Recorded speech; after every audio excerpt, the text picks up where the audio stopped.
ऐसे राजाओं की अनावश्यक सैनिक शक्ति से बोझिल हो गया, जो वास्तव में असुर थे, किंतु अपने आप को राजा मान रहे थे।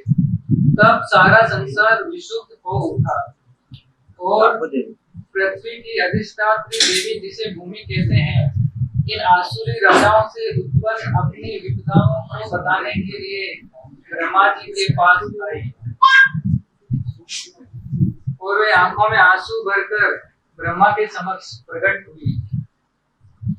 हरे कृष्णा कृष्णा कृष्णा हरे हरे, हरे राम राम राम हरे हरे, कृष्णा कृष्णा कृष्णा हरे हरे, हरे राम राम राम हरे हरे, कृष्णा कृष्णा कृष्णा हरे हरे, हरे राम राम राम हरे। हे परम पिता ब्रह्मदेव, आप इस जगत के सृजन करता है। परम भगवान ने शिक्षा, आपको वेदों का ज्ञान आपके हृदय में दिया है। आप मेरी रक्षा करिए ब्रह्मदेव। पृथ्वी पर असुरगण राजाओं के रूप में जन्म लेकर अधर्म को बढ़ावा दे रहे हैं, अधर्म का नाश कर रहे हैं। उनके पापों से मैं बोझिल हो गई हूँ ब्रह्मदेव, मेरी रक्षा करिए ब्रह्मदेव, रक्षा करिए। हे भूदेवी, यद्यपि मैं यह संसार में सृष्टिकर्ता के नाम पे जाने जाता हूँ, परंतु वास्तव में भगवान विष्णु ही यह सारे जगत के उद्गम के स्रोत हैं तथा स्वामी है। स्वयं मैं भी उन्हीं से उत्पन्न हुआ, इसलिए केवल भगवान विष्णु ही आपको इस विपत्ति से उद्धार कर सकते हैं। इसलिए हे भूदेवी, चलिए हम भगवान विष्णु के समीप चलते हैं और उन्हें प्रार्थना करते हैं, जिनका निवास श्वेत द्वीप में क्षीर सागर में है। जैसी आपकी आज्ञा ब्रह्मदेव, जैसी आपकी आज्ञा। हरे कृष्णा कृष्णा कृष्णा हरे हरे, हरे राम इस प्रकार ब्रह्मा जी के साथ शिव जी तथा अन्य देवता तथा भूमि सभी भगवान विष्णु से प्रार्थना करने श्वेत द्वीप पहुंच गए। जब सभी देवताओं ने श्री भगवान की स्तुति पुरुष सूक्त द्वारा कर ली, तो भी उन्हें कोई उत्तर नहीं मिला। अतः ब्रह्मा जी स्वयं ध्यान करने में लग गए। तब भगवान विष्णु ने उन्हें एक संदेश भेजा। ब्रह्मा ने इस संदेश को देवताओं तक प्रेषित कर दिया। भगवान शीघ्र ही अपनी परम शक्तियों सहित पृथ्वी पर प्रकट होंगे और जब तक वे पृथ्वी लोक में असुरों के संहार तथा भक्तों के संस्थापन का उद्देश्य पूरा करने के लिए रहेंगे, तब तक देवताओं को भी उनकी सहायता के लिए वहीं रहना पड़ेगा। भगवान श्री कृष्ण स्वयं वसुदेव के पुत्र के रूप में प्रकट होंगे और उनके साथ सभी देवता अपनी पत्नियों के साथ यदु वंश में अलग अलग रूपों में प्रकट होंगे।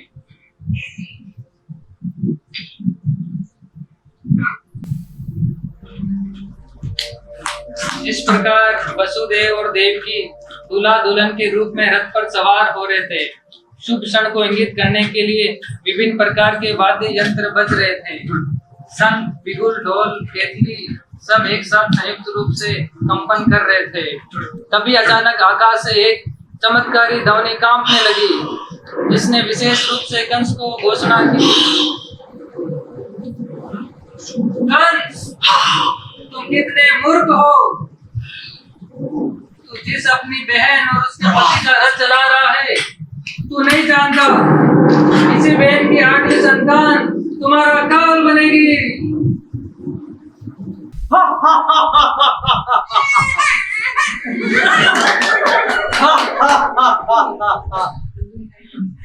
अच्छा हुआ बता दिया।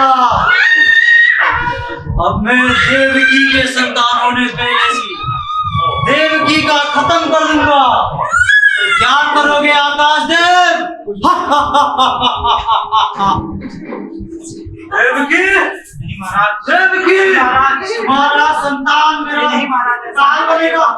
हटो वासुदेव, सामने ये चैंटिंग करते रहते हो, हटो। देवकी, तुम्हारा बच्चा मेरा काल मारे क्या सैनिक? क्या बोलते हो? अरे मेरे प्रिय मित्र कंस, तुम भोज वंश के सबसे प्रसिद्ध राजा हो तो क्या हुआ? और सबसे महान योद्धा भी हो। हाँ हूँ। और लोग कहते हैं कि तुम बहादुर राजा भी हो। हाँ हूँ। तुम कैसे अपनी महिला एक स्त्री पर हथियार उठा सकते हो? फिर आकाशवाणी का क्या? वो तो केवल आकाशवाणी है महादेव। महाराज, आप एक नश्वर शरीर नहीं है, आप शासक आत्मा हैं। हो सकता है कि आपके पुत्र वो तो केवल आकाशवाणी है। हो सकता है कि आपके पुत्र हो भी सकते हैं, नहीं भी हो सकते हैं। मैं आपको वचन देता हूँ, अगर पुत्र होंगे तो मैं आपको सौंप दूंगा। पुत्र को सौंप देगा ना? हाँ महाराज। हाँ ठीक है, तो मैं तुम्हारा वचन स्वीकार करता हूँ। और याद रखना, अगर तुमने बच्चे नहीं सौंपा, मैं तुम्हारा कुल का विनाश कर दूंगा। याद है ना, विनाश कर दूंगा। छोड़ दे सैनिक, इस बार के लिए तुम्हारा जीवन दान दे रहा हूँ। अच्छे से जियो और ये मत भूलना। कंस वसुदेव के वचन का मूल्य जानता था और वे अपने तर्क से भी आश्वस्त हो गया था। फिलहाल वे अपनी बहन की जघन्य हत्या नहीं करने के लिए मान गया। वसुदेव प्रसन्न हुए और कंस के निर्णय की प्रशंसा की। इस प्रकार सभी अपनी जगहों पर लौट गए।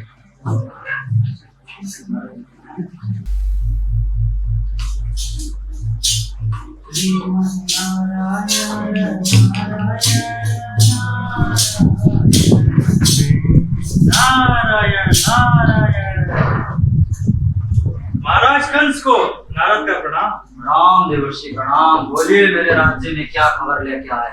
महाराज, मैंने सुना है कि भगवान विष्णु पृथ्वी पर अवतार लेने वाले हैं।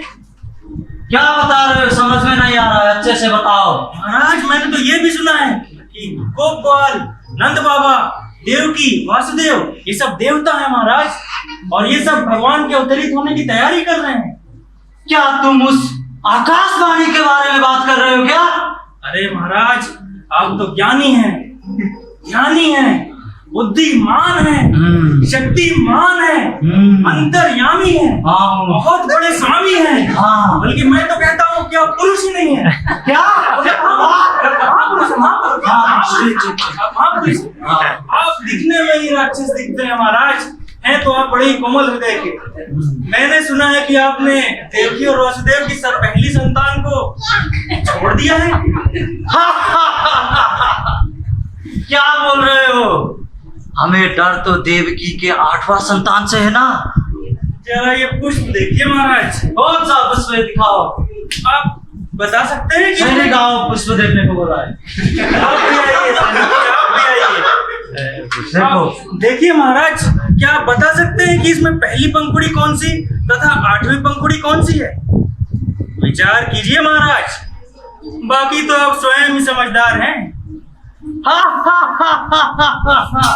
धन्यवाद देवर्षि, धन्यवाद। मेरा आँख खोल दिया आपने, धन्यवाद। अब मेरे को पता चल गया है। अब उस देवकी के संतान को मैं कुचल के मार दूंगा, मसल के रख दूंगा मैं देवकी के संतान को। सही है? क्या बोलते हो? मार डाले? जी महाराज। चलो। अरे देवकी, ये मैं क्या सुन रहा हूँ? अरे हटा, तुमने वचन दिया था कि नहीं? मार डाले? ठीक है। देवकी, क्या सुन रहा हूँ मैं? तुम्हारा बेटा मेरा वध करने वाला है, मैं नहीं सह सकता। पकड़ो, मैं इसको मार डालूंगा।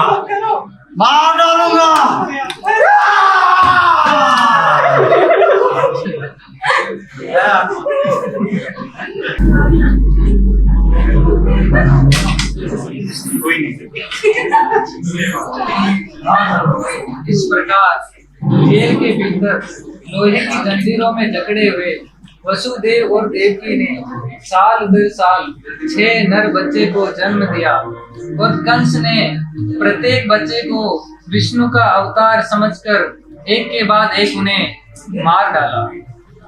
जब देवकी 7वीं बार गर्भवती हुई तो उसके गर्भ में कृष्ण का पूर्ण विस्तार श्री अनंत शेष प्रकट हुए। देवकी हर्ष और विलाप दोनों से अभिभूत थी। वे खुश थी क्योंकि वे समझ सकती थी भगवान विष्णु के अंश उनके गर्भ में आए हैं, लेकिन साथ में उसे इस बात का अफसोस था कि उसका बच्चा जैसे ही बाहर आएगा कंस उसे मार डालेगा। लेकिन भगवान की आज्ञा से भगवान की शक्ति योग माया ने देवकी के 7वें गर्भ, जो कि स्वयं भगवान बलराम ही थे, को रोहिणी के गर्भ में स्थानांतरित कर दिया। इस तरह श्री बलराम का वृंदावन गोकुल में आविर्भाव हुआ।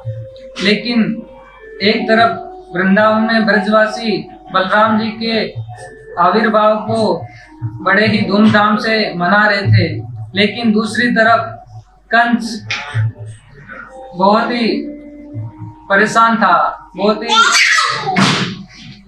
अपनी मृत्यु का भय उसको बहुत सता रहा था। तो देखिए, चलते हैं कंस के महल में, वहां पे क्या होता है। महाराज कंस की जय हो। बताओ क्या खबर ला के आए हो। महाराज देवकी का गर्भपात हो गया है। गर्भपात हुआ है? क्या सुन रहा हूं ये मैं? गर्भपात का खबर मुझे अभी कह रहे हो? क्षमा महाराज। क्या करते हो दिन भर? खा के पोटी करते हो क्या? क्षमा महाराज।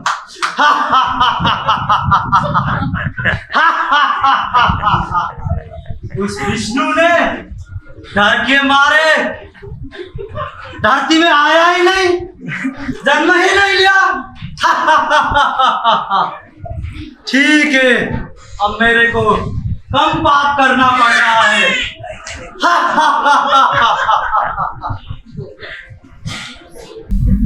गंधर्व और किन्नर ग्रहों के निवासियों ने गाना शुरू किया और वे भगवान के योगित्व की प्रशंसा करने लगे।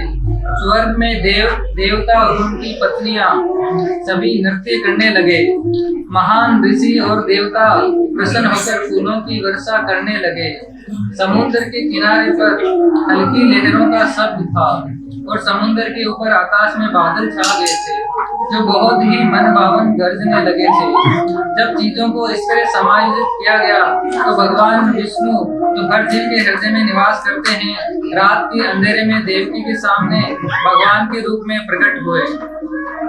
भगवान ने 4 हाथों वाले बच्चे के रूप में जन्म लिया। शंख चक्र गदा पद्म के साथ वे बहुत ही सुंदर और सुशोभित लग रहे थे।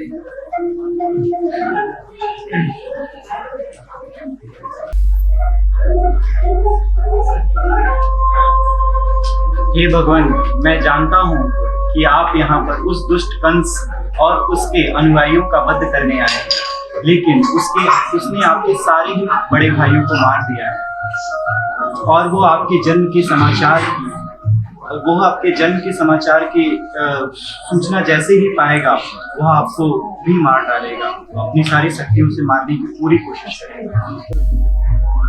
इस प्रकार अपने माता और पिता से इस प्रकार बात करने के बाद भगवान कृष्ण, जो कि चतुर्भुज रूप में उनके सामने प्रकट थे, अपने आप को एक छोटे से बालक के रूप में बदल दिया और उन्होंने अपने पिता वसुदेव को यह आदेश दिया कि आप अभी जाकर गोकुल में, जहाँ पर यशोदा ने एक पुत्री को जन्म दिया है, तो आप मुझे वहां पे रख के आ जाइए और यशोदा की पुत्री को ले जाइए।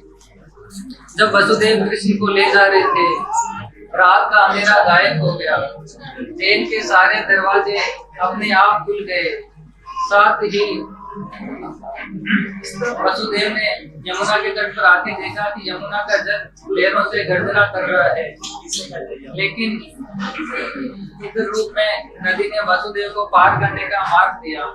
इस दूसरी ओर गोकुल में स्थित नंद महाराज के स्थान पर गया, जहाँ उसने देखा कि सभी चरवाहे घेरे में सो रहे हैं और यशोदा के घर में चुपचाप प्रवेश कर अपने बेटे को वहाँ नवजात बच्चे के लिए बदल दिया। फिर वे चुपचाप घर में प्रवेश करके कंस के कारागार में लौट आया और चुपचाप लड़की को देवकी की गोद में डाल दिया। वसुदेव ने फिर से भेड़ियों को अपने ऊपर जकड़ लिया ताकि कंस को पता न चले कि इतनी सारी चीजें हो चुकी हैं।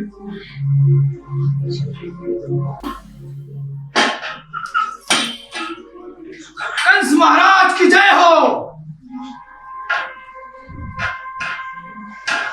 महाराज बताओ क्या खबर लाके आए हो?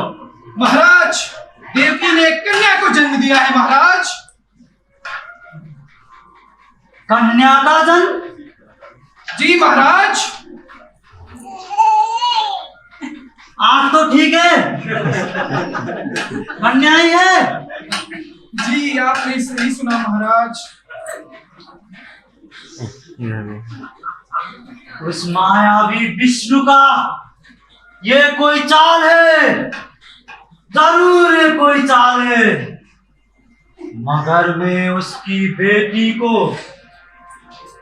देवकी की बेटी को, जैसे उसके भाइयों को मसल के मारा था, उसी तरह मार दूंगा। अरे सैनिक ले रहे हैं, आजा सैनिक आजा, तू भी काम कर। अरे देवकी, कन्या है तो क्या हुआ?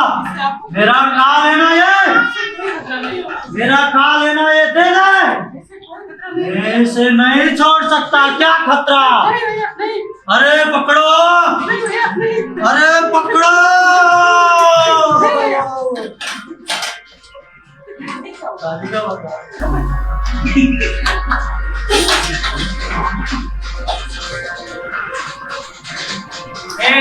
कंस, तुम मुझे कैसे मार सकते हो? जो बच्चा तुम्हें मार डालेगा वे इस दुनिया में पैदा हो चुका है। अपनी बेचारी बहन के साथ इतना क्रूर मत बनो।